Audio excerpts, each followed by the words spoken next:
Hello folks, DIY Woodworker here again. No need for introductions as I shot a 15-minute video about that. Just a short one today. I mentioned in my first video about my plywood that I bought, and I was going to talk about it a little bit. I have 3 stores available to me here, with the big box, which is considered the big box stores, Lowe's, Home Depot, and McCoy's, that I can purchase from.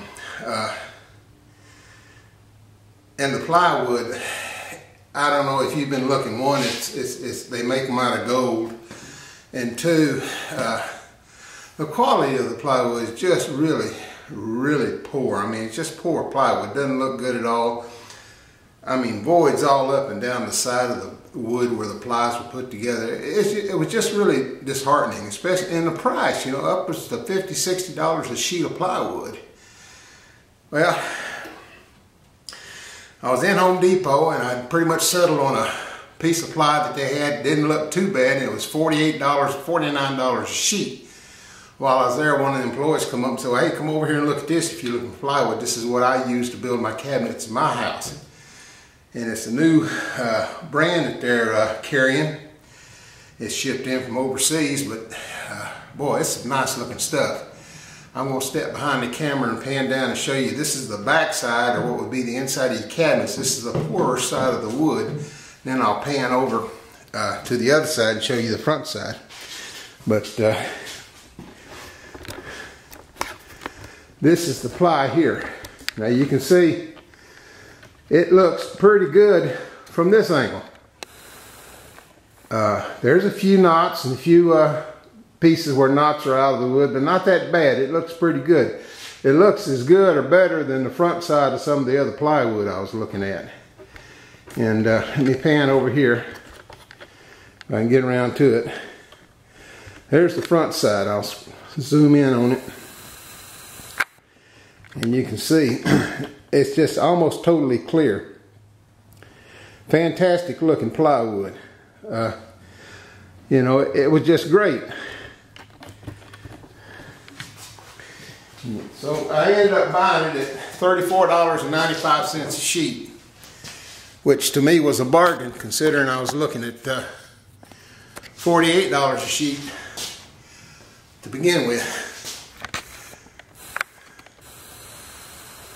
Get this back out where I can get in the picture. So I thought that was a bargain at $35 a sheet, especially being as nice as it was. I mean, it was really some nice looking ply. And that's what I'm going to use to build my cabinets with. Also, I wanted some 1x2 material. Need some 1x2 for my face frame. And I looked around, and just like the plywood, what's available to you really left a lot to be desired. When I built my cabinet for my router table, I used poplar because that's about the best wood you can find for being clear and straight and just a good quality wood. But it's, again, poplar is a little on the expensive side.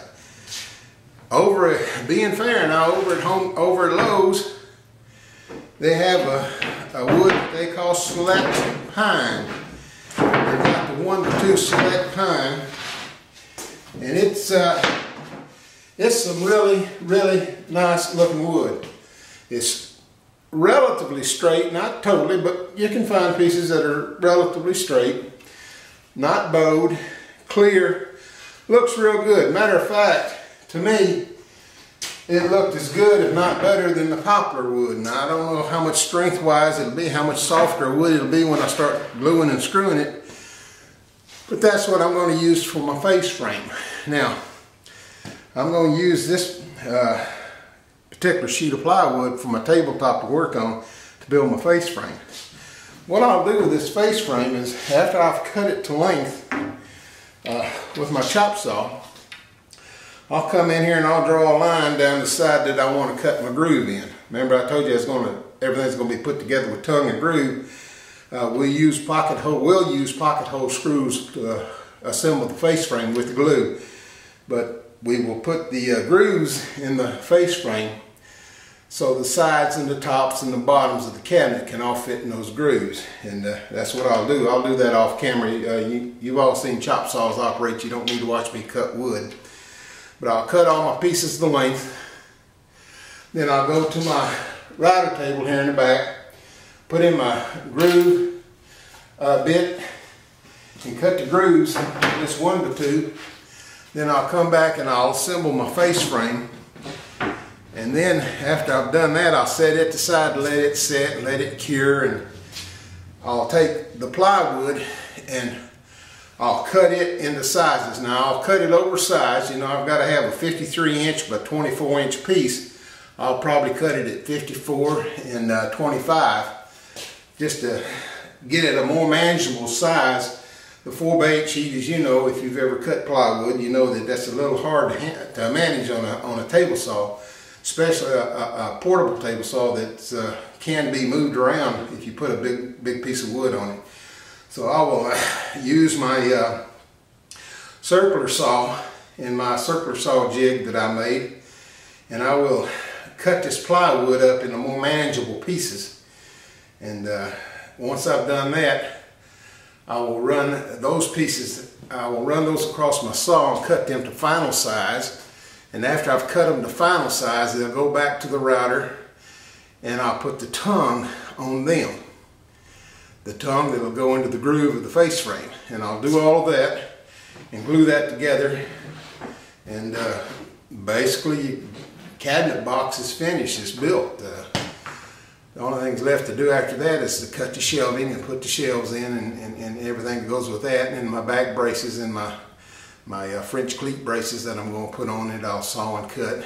But I'll be using 1x4s for that, cutting those down and then making French cleats out of them and doing all of that. So just wanted to show you this wood, especially this plywood. If you're in the market for plywood and if your local Home Depot carries this brand of ply, you might want to check it out. It's really some nice looking stuff, and like I said, you look down the side and I don't see any voids on this side, on this end. I think I saw one little small one on the other side over there, and it's fairly consistent for all the boards that I saw. Now I had to buy 7 sheets for what I'm doing, but all of them look the same.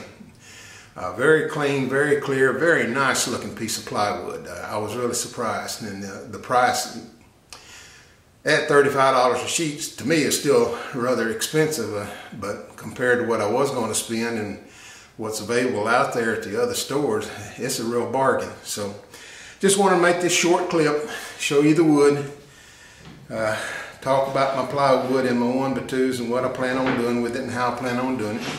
I'll go ahead and cut these 1x2s into lengths.